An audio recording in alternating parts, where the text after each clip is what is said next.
উঠে ওখান থেকে চিল্লায় বললো যে আপনারা সবাই বের হয়ে যান, না হলে গুলি করে দেবো। তো ডিজি দেখলাম চেয়ার ছেড়ে উঠে বললো চলো। তো ডিজি আগে গেলেন, ওই আমরা যারা ছিলাম তার দরজার পর্দাটা ফাঁক করার পরে উনি বেরোয় গেলেন, ডিজির বরাবর সব আমরা এক এক করে বেরোয় গেলাম। আমরা যখন ওই স্টেজ থেকে নিচের স্টেজে নামতেছিলাম তখনই একজন হলো, ওরা সব একটু দূরে থেকে সব ফায়ার আমাদের দিকে লক্ষ্য করেছিল, আর যে লোক আমাদের কাছ থেকে সব মোবাইল টাইল সব কেড়ে নিল তার হাতে কোনো অস্ত্র ছিল না ওই সময়। নিয়ে আমরা নিচে নেমে ডিজিকে মধ্যে রেখে আমরা একটু গোল কার করে দাঁড়াইছিলাম। আমাদের বিশ্রী ভাষায় গালাগালি করে বললো সারা জীবন আমাদেরকে সিঙ্গেল ফরমেশনে করেছে, তোরা গোল করে দাঁড়াইছিস, সব সিঙ্গেল লাইনে দাঁড়া। পরে সিঙ্গেল লাইনে দাঁড়ালো এবং কি ডিজি প্রথমে দাঁড়ালেন, ডিজি কিন্তু সবাই আগে দাঁড়ালেন, ডিজির পরে ডিজি, এভাবে একটা অটোমেটিক সিনিয়রিটি হয়ে গেল ওখানে। ওই সিনিয়রিটি অনুযায়ী আমরা সবাই দাঁড়াই গেলাম ওখানে। আর সৈনিকরা আমাকে অনেকে পরে প্রশ্ন করছে যে তুই এত বড় লম্বা চওড়া একটা লোক, যে দুজনকে ধরতে পারলা না, ধরে ফেলাই দিতে পারলা না, আমাকে অনেকে পরে বলছে। অনেকে ওরা ছিল বেশ দূরে এবং তাদের হাতে অস্ত্র ছিল এবং সব আমাদের দিকে তাক করা কিন্তু, যে ওরা বারবার বলছিল যে কিছু করলেই গুলি করব।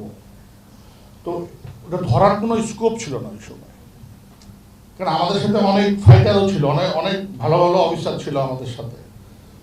কিন্তু আমরা যখন ওই বললো যে আপনারা এই দিক দিয়ে যেতে থাকেন, এটা হচ্ছে অর্থাৎ স্টেজের মুখ করে পিছনের দিকে তাকালে টয়লেটের পাশ দিয়ে যে গ্লাস, ওই গ্লাস কিন্তু অটোমেটিক আগেই সব ভেঙে গেছে, ওইখান দিয়ে আমাদেরকে যেতে বললো।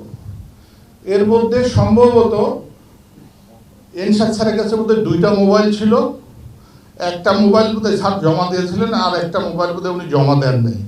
ওইখানে ওই সময় এনসাদ স্যার কারোর সাথে বোধহয় ভাবির সাথেই কথা বলতেছিলেন ওই সময়। ওইটা কিন্তু আবার ওই বিডিআর দূর থেকে দেখে ফেলে, দিয়ে স্যারের সাথে অনেক খারাপ ব্যবহার করে ওই মোবাইলটা কেড়ে নেয়। নেওয়ার পরে আমরা সবাই ওই যাওয়া শুরু করলাম ওই দিকে, ওই দিক দিয়ে বের হয়ে যাওয়ার জন্য আমাদেরকে নিয়ে যাওয়া হচ্ছে।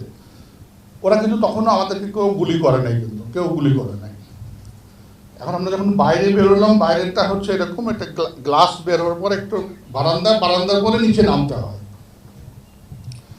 তো ডিজি জাস্ট ওই বারান্দা পার হয়ে নিচে যে স্টেপ দিয়েছেন, আমাদেরকে যারা নিয়ে যাচ্ছিল তারা কিন্তু পাশেই ছিল।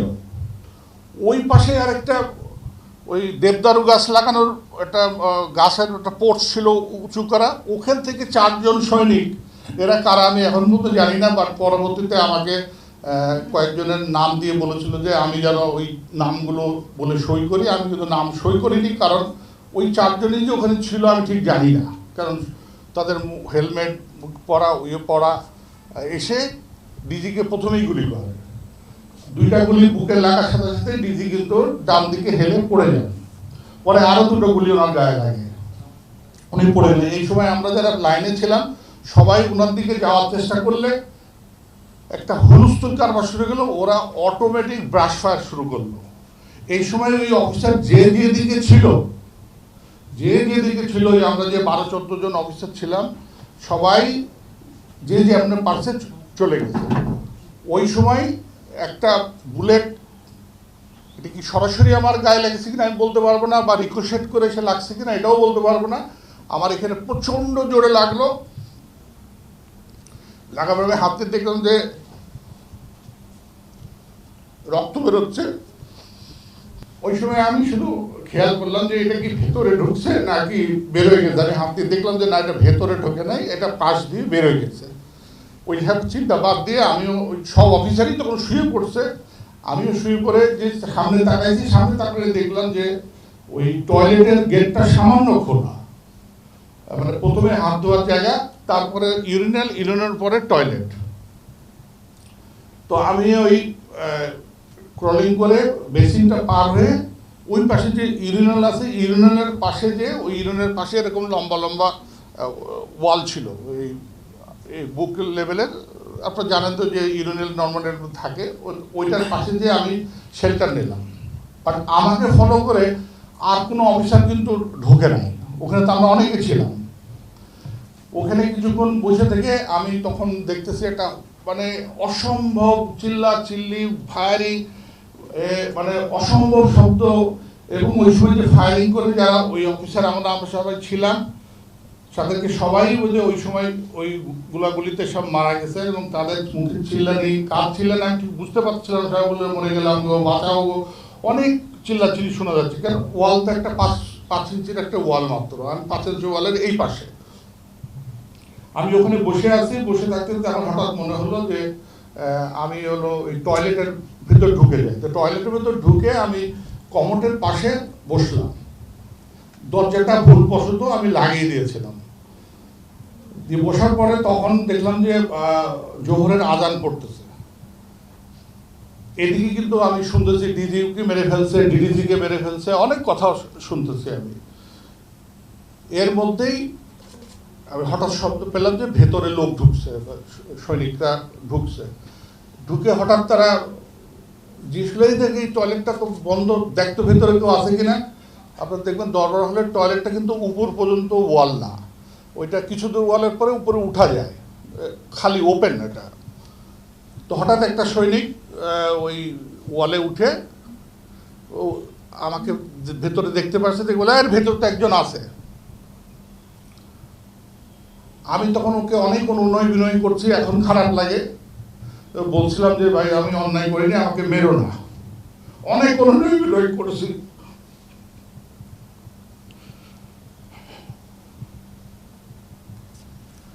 যাই হোক, ওই সময় হলো ও বলার সাথে সাথে যারা বাইরে ছিল ওরা দরজাটা না খুলেই ফায়ার করা শুরু করলো।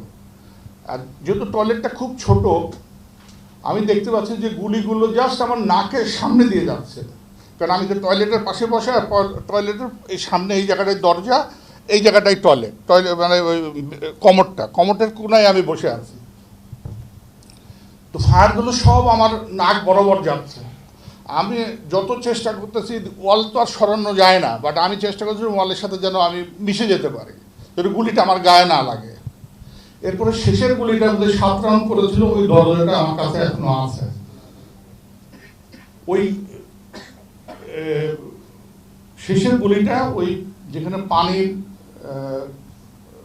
নলকা থাকে সেইখানে যে লাগলো এবং পানি ফুটো হয়ে খুব ফোর্সে পানিটা বেরোয় আসলো। তো ওইটা এসে সরাসরি আমার গায়ে লাগছে। তো আমি ভাবছি বোধহয় গুলি লাগছে, পরে দেখলাম যে না, গুলি না, এটা হচ্ছে পানি ছেটে আসছে। এর মধ্যে হঠাৎ শুনলাম যে বলে দেখতো মরে গেছে কিনা। ওই বেটা কিন্তু আবার উঠছে সৈনিকটা। উঠার পরে আমি তার কথা না বলে আমি ইশারা দিয়ে ওকে একটু বোঝানোর চেষ্টা করলাম যে তুমি বলো আমি মরে গেছি। তো ও আর কোনো কথা না বলে আমি তাকে খুব সিম্প্যাথেটিক ওয়েতে আমি তাকে ইশারা করে বোঝাচ্ছিলাম যে তুমি দয়া করে বলো যে আমি মরে গেছি। ও কেন বলছে আমি এখনো জানি না, তার সাথে আমার আজ পর্যন্ত দেখা হয় নাই। সে বললো মরে গেছে। ও যেই বলছে মরে গেছে, আর এই যে সৈনিকরা এখানে ছিল ওই প্লাস্টিকের দরজা এক লাথি মারছে, দরজাটা জাস্ট ভেঙে ওই সামনে দিয়ে পড়লো। পড়ার সাথে সাথেই হলো ও ঢুকেই বলে এই শালা তো মরে নেই বলে আমার বুকের মধ্যে ওর যে হাতে যে অস্ত্রটা ছিল সেই অস্ত্র ধরলো। কিন্তু কেন যে ট্রিগার টিপি নাই আমি কিন্তু এখন পর্যন্ত জানি না। ট্রিগার আমার বুকের মধ্যে একদম ব্যারেল ধরে সে কেন ট্রিগার টিপে নাই আমি কিন্তু আজ পর্যন্ত এটা বের করতে পারি নাই। আমি যখন দেখলাম কয়েক সেকেন্ড ও গুলি করে নাই, আমি তখন ব্যারেলটাকে এইভাবে ধরে আস্তে করে উপরে তুলে আমি উঠে, ওইটা ছোটোখাটো ছিল, ওকে আমি এমনভাবে জাপটে ধরে ওই দরজার বাইরে বের করে ফেললাম। তো বের করে আমি ভাবলাম যে আমাকে তো মেরেই ফেলবে, তো অন্তত একটাকে নিয়ে মরি। তো আমি আমার যতটুকু শক্তি আছে শরীরের ওকে চেপে ধরলাম, যে ওকে চেপেই মেরে ফেলবো। এর মধ্যে ওর শ্বাসকষ্ট হচ্ছিল সৈনিকটা, যেহেতু আমি আমার সব শক্তি দিয়ে ওকে ধরছি। ও তখন বললো যে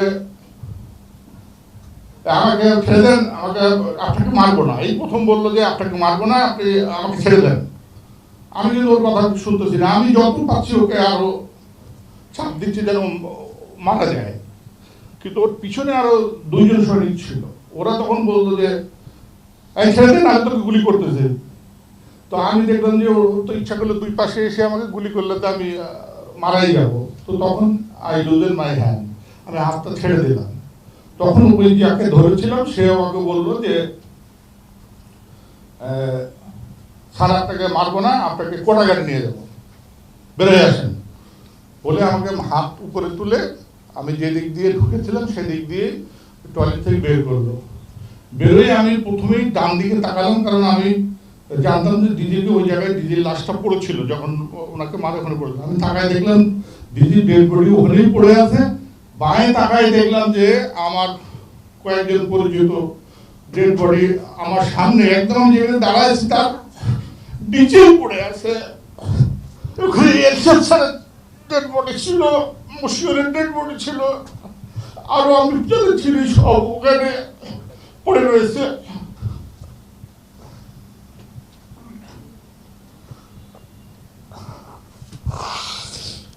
I'm extremely sorry. তখন ওই ভেতরে যারা সৈনিক ছিল ওরা চিল্লাই উঠলো যে এই এই এখনো মরে নাই কেন, এখানে মার। যে যে আমরা পারলো এসে মারার চেষ্টা করলো, কিন্তু ওরা বারবার বলছিল একে মারবো না, একে কোটাগারে নিয়ে যাবো। কেন বলতেছিল আমি কিছুই জানি না।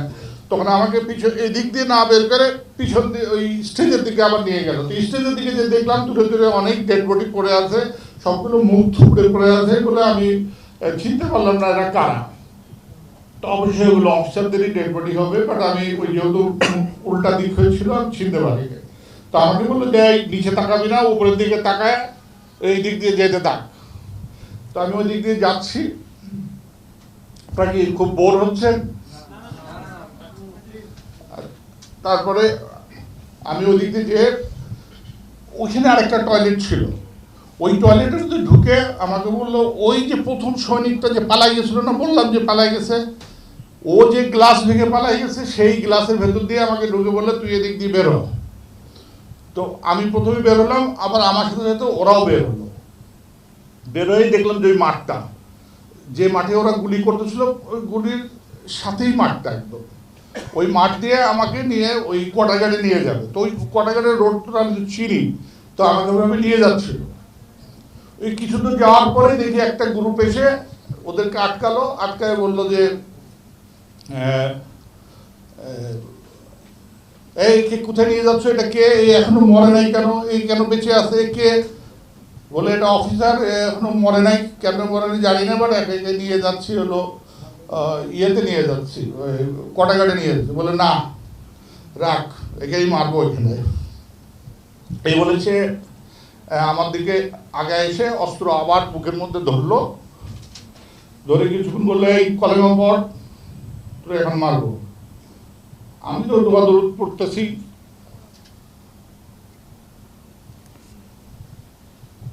হঠাৎ সে বললো যে যা তোকে ছেড়ে দিলাম, যাই নিয়ে যা বলে আমাকে আবার ওরা নিয়ে যাওয়া শুরু করলো। ও কিন্তু আর গুলি করলো না, করে আবার যেতে যেতে দৌড়ে যাচ্ছি। ওই মাঠের মধ্যে আরো কয়েকটা ডেড বডি দেখলাম পড়ে আছে, কাদের বলতে পারবো না।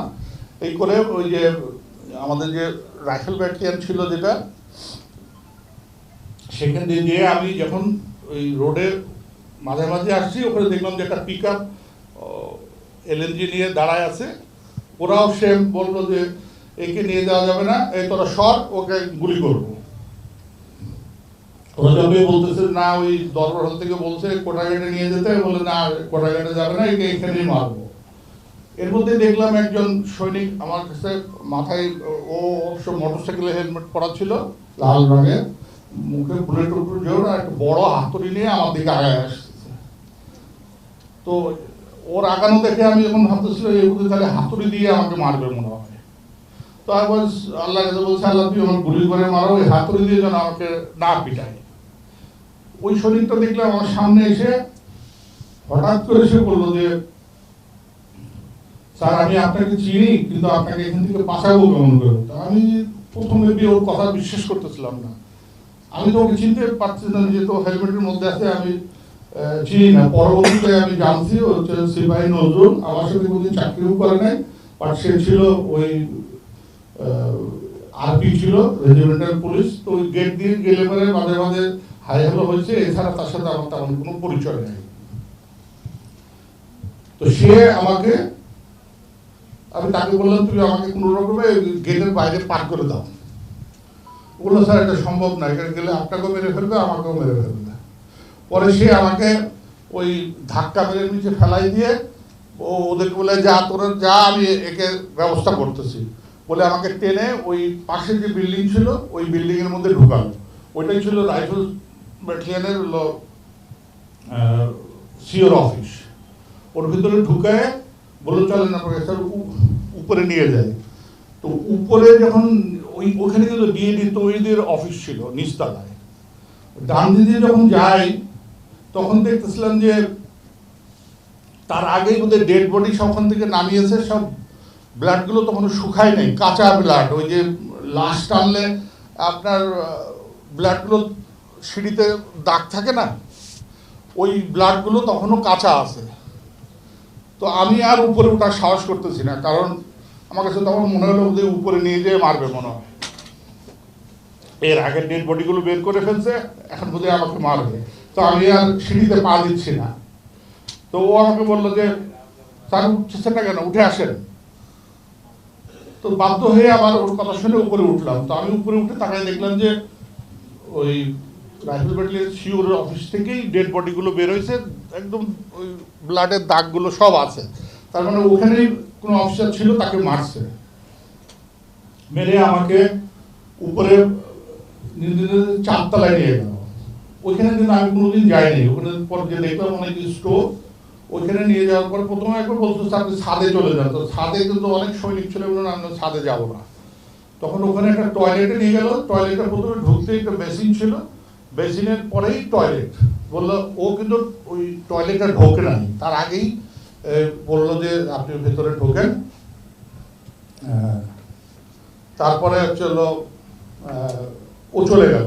তো যাওয়ার সময় বললো যে আপনার মোবাইল নাম্বার দেন। আমার কাছে তো মোবাইল নাই। তখন বললো যে তাহলে আমি যাই স্যার, বেঁচে থাকতে দেখা হবে। তখন ওকে আমি জিজ্ঞেস করলাম যে তোমার নাম কি। ও র্যাঙ্ক ট্যাঙ্ক কিছু বললো না, শুধু বললো যে নজরুল। বলে আমি আস্তে করে ওই টয়লেটটা খুললাম। টয়লেট খুলে ভেতরে ঢুকেই দেখি টয়লেটের মধ্যে ডিএডি তহিদ লুকায় আছে। আপনারা যে ডিএডি তহিদ আপনারা যার কথা শুনেছেন যে এটার সাথে জড়িত, ও কিন্তু ওই টয়লেটের মধ্যে লুকায় আছে। ওকে দেখে আমি বললাম তুমি এখানে কেন? বললো স্যার আমি এখানে আসি যদি আমাকে মেরে ফেলে। তাই আমি তুমি কি দরবার হলে ছিল না? ও বললো না স্যার আমি দরবার হলে ছিলাম না। তো তুমি কই ছিলা? তো বললো স্যার ওই যে আপনারা দরবার থেকে টি ব্রেকে যাবেন, আমি স্কাই রুমে টি ব্রেক ম্যানেজার। ও আমাদের আবার ম্যাচ সেক্রেটারি ছিল। তো ও ওখানকার বলে আমি খাওয়া দাওয়া করছিলাম। আর ওই সময় আমি ওকে জিজ্ঞেস করতে ভুলে গেছি যে স্কাই রুম থেকে তুমি এই টয়লেট পর্যন্ত কীভাবে আসলা। এটা কিন্তু তখন আর ওকে আমি ওই এর মধ্যে আর জিজ্ঞাসা করতে পারি নাই। তো ও বললো যে আমি ওকে জিজ্ঞেস দরবার কি হয়েছে তুমি জানো? ও সম্পূর্ণ অস্বীকার করলো যে না স্যার আমি কিছুই জানি না, আমি তো ছিলাম স্কাই রুমে। তখন কিন্তু এই যে আপনাদের যে গল্পগুলো বললাম, আমি কিন্তু ওই সব গল্পগুলো ওকে কিন্তু ওই পুরো ঘটনাটা আমি হলো ওর কাছে বলি যে এই ঘটনাগুলো ঘটেছে ওখানে। তো ওকে আমি বললাম তুমি এগুলো কিছুই জানো না? বললো না স্যার আমি তো পালাই এখানে লুকায় আছি। তো যাই হোক ওখানে বসে থাকতে থাকতে ওর সাথে আরো অনেক ঘটনা আছে, সেগুলো আমি বললাম না, ছোটখাটো। এর মধ্যে দেখলাম যে 2টা কি 2:30টার দিকে দেখলাম কে যেন আসতেছে। ওর মধ্যে ও আমার বললো স্যার দুজনে যদি টয়লেটে থাকি তাহলে হয়তো কেউ আসলে মেরে ফেলবে, তা আমি একটু দূরে আপনার থেকে বসি, আপনি টয়লেটের ভেতরে থাকেন। ওর বাইরে বেসিনের সামনে দিয়ে বসলো। তো দেখলাম কিছুক্ষণ আগে কে যেন আসতেছে, ও বেরোয় গেল। দেখলাম ওদের দুজনের মধ্যে খুব কথা কাটাকাটি হচ্ছে, বাট কি কথা কাটাকাটি হচ্ছে আমি এটা বুঝতে পারতেছি না। তো আমার ওই সময় ধারণা হয়েছে যে বোধহয় ও বলছে ভেতরে কর্নেল জামান আছে, আমাকে মারে নাই কেন, এই নিয়ে বোধহয় কিছু হচ্ছে, এটা আমি যখন বুঝছি আর কি। তা আমি কিন্তু একদম দরজার ফাঁকে লুকায় আছি। এর মধ্যে দেখলাম যে আস্তে আস্তে ভেতরে একজন ঢুকলো। তো ওকে দেখে আমি দেখলাম যে ডিএডি রহিম, ও আমার কোয়ার্টার মাস্টার ছিল।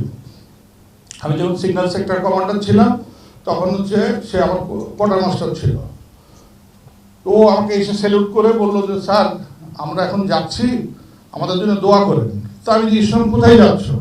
বলে স্যার প্রাইম মিনিস্টারের কাছে ডাকছে, আমরা সবাই যাচ্ছি, আমরা ওখানে ওনার প্রতিনিধি হিসেবে ওখানে যাচ্ছি। তো ওই সময় আমি কিছুটা সেলফিশের মতো ওকে বললাম যে তুমি এক কাজ করো, তুমি যাও, ওই তহিদকে আমার সাথে রেখে দেবে না, তহিদ যদি চলে যায় তাহলে তাকে মেরে ফেলবে। বললেন না স্যার থাকা যাবে না, আমি একবার যাবো না বলছি, এই দেখেন স্যার আমার পায়ে এমন করে মারছে যে হলো আমি হাঁটতে পারছি না। আমি দেখলাম সে একটু ঘোড়ায় ঘোড়ায় হাঁটতেছে। এই যে ডিএডি তহিদি আর ওই ডিএডি রহিম চলে যাওয়ার সময় সে আমাকে বললো স্যার দোয়া করেন, ইন্নাল্লাহ মা সাবিরিন আর ইন্না লিল্লাহি ওয়া ইন্না ইলাইহি রাজিউন, এটা পড়তে থাকেন স্যার, বেঁচে থাকলে আবার দেখা হবে। এই বলে কিন্তু তহিদ আর হলো ডিএডি রহিম ওই ঘর থেকে চলে গেল। এই যে গেল, আমি ছাড় পাওয়া পর্যন্ত কিন্তু আর ওরা আমার এখানে আসা নেই, বা আমাকে বাঁচানোর জন্য ওরা কেউ আসে নাই, বা কাউকে আমাকে ধরে নেওয়ার জন্য এখানে কাউকে পাঠায় নাই। আমি কিন্তু পরবর্তীতে আমি একটু শর্ট করতেছি যে পরবর্তীতে আমি ওখানে ধরা পড়ি। পরের দিন আরেক গ্রুপ সৈনিকের কাছে আমি ধরা পড়ে যাই, ওখানে ওর ভেতরে আমি লুকিয়ে আছি। এর মধ্যে অনেক ঘটনা আছে, আমি ছোট করে শর্ট করে বলছি। এর মধ্যে তারা আমাকে প্রথমে মেরে ফেলবে বলে গুলি করা শুরু করলো, কিন্তু পিছন থেকে আরেকজন সৈনিক এসে বললো যে ডোন্ট শুট হিম, ইংলিশেই বলছে। ওই লোকটাকে আমি এখনো দেখি নাই, বাট দেখলে আমি এখনো চিনবো, কালো করে গোলাকার মুখ। বাট আমি অনেক খুঁজছি মিডিয়ারে, তাকে কিন্তু আমি পাই নাই। বাট ইংলিশে কথা বলতেছিল, ডোন্ট শুট হিম। যে আমাকে বললো যে স্যার ফলো মাই ইনস্ট্রাকশন। দিয়ে আমি কি করতে হবে বললো যে আপনি দৌড়ে তালে তালে করেনি। তো আমি তো যতটুকু করার চেষ্টা করতেছি, সে বললো স্যার এইটা আপনার দৌড়ে তালে আরো জোরে জোরে করেন। এ করে আমাকে সে উপর থেকে নিচে নামালো।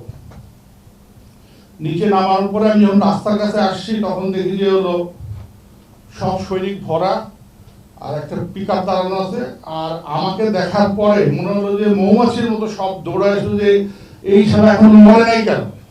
সবার একই প্রশ্ন, এ এখনো মরে নাই কেন।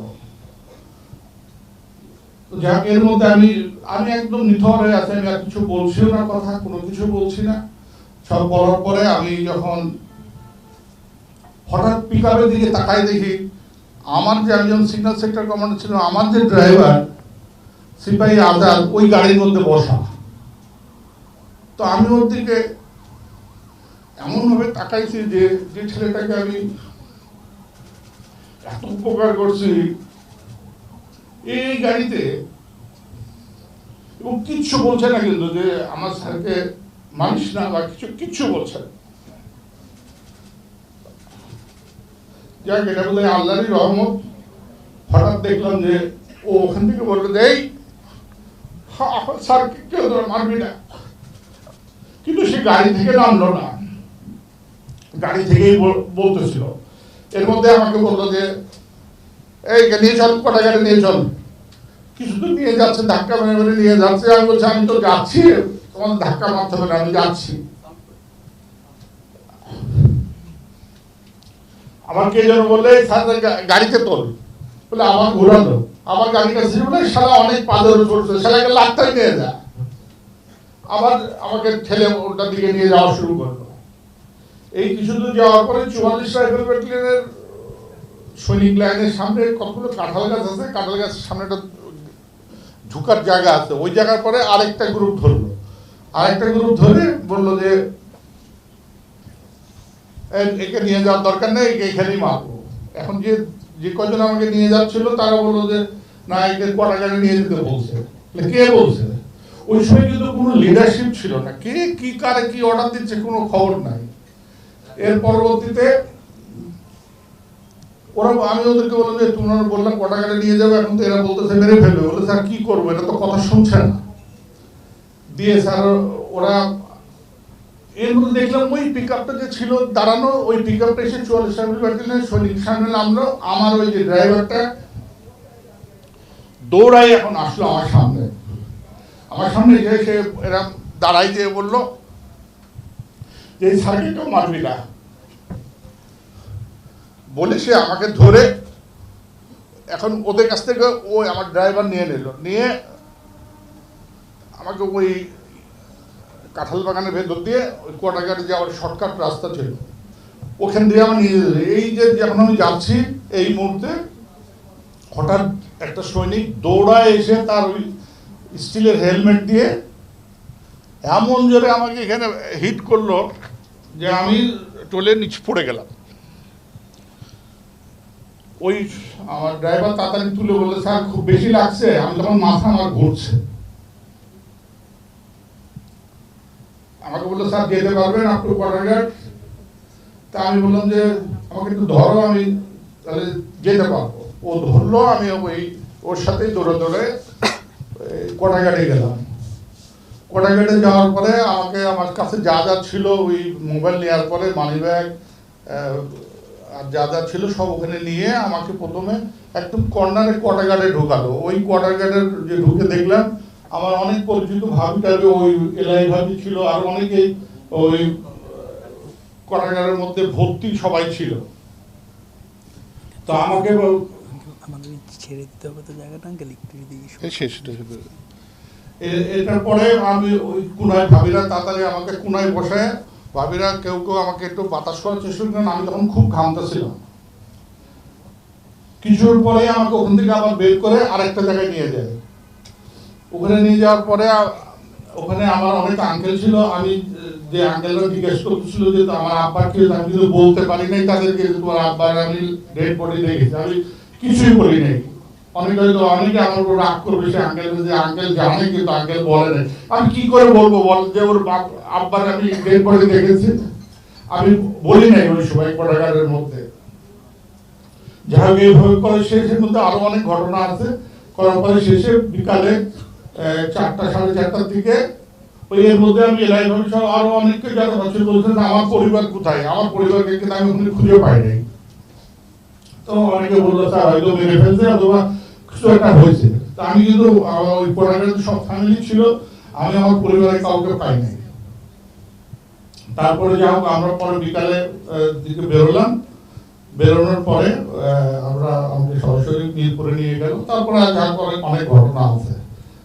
এইটা হচ্ছে মোটামুটি ওই দিনের 25 তারিখের আমি সংক্ষেপে বললাম। এর মধ্যে আরো অনেক কিছু আছে যেগুলো আমি বাদ দিয়ে বলছি, যাতে সময় বেশি নষ্ট না হয়।